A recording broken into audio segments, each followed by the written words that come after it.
好的，今天上的课程是之前课程的延续跟综合练习哦。我们看一下之前有上到的课，关于武器这个 plug in 哦，武器 weapon plug in 这个使用方式哦。嗯，这是原来的范例。那在明天的课程上面呢，你们就这个范例有没有再进行修改，而得到这个范例？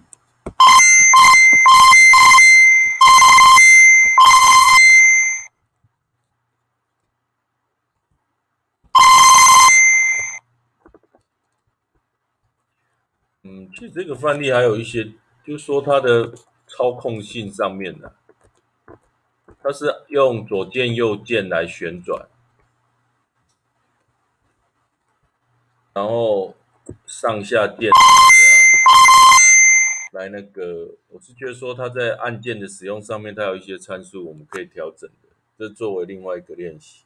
那我们现在看加上声音是怎么做到的。好，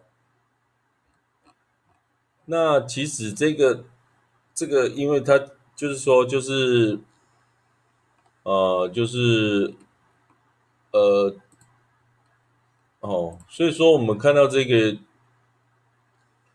我们这个程式的写法是用第二种写法。第二种写法的意思呢，就是哦，第一个是含入我们的强大的那个函式库嘛，Phaser 这个函式库，然后再来呢，我们要测的程式就放在切开到另外一个程式叫 Asteroid，发音发的不是很好。这边顺便讲一下哦，就是说你可以用 Google 翻译啊，这个翻译，然后小行星，然后查到这个小行星，查到这个单字，然后请它翻译。Asteroid. 这是 asteroid， 好，所以我们看到这个游戏的主程式叫 asteroid 点 js asteroid 点 js 像我们一样，就是说你大概因为程式很短的话，你可以从第一行啊、找到最后一行也可以啦。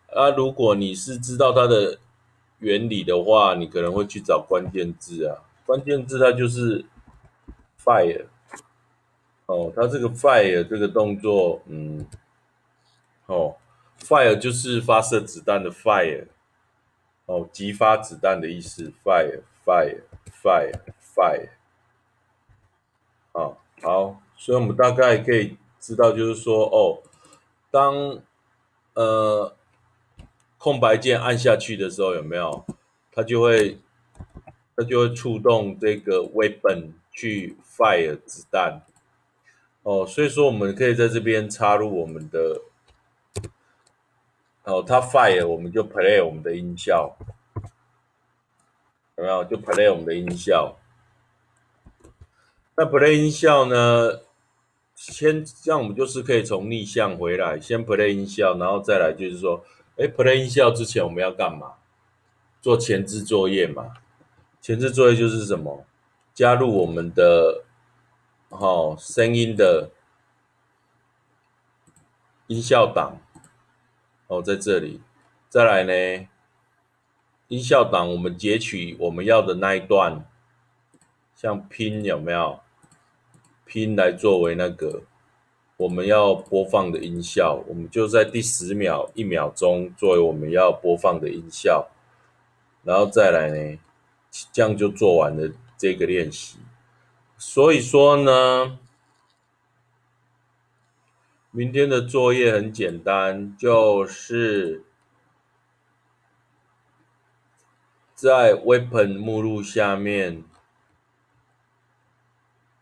有7个目录，有7个练习你找到，然后在每个 fire 的地方放入音乐。哦，谁做的最多就得到一支冰棒。OK，好，今天的课程上到这边结束。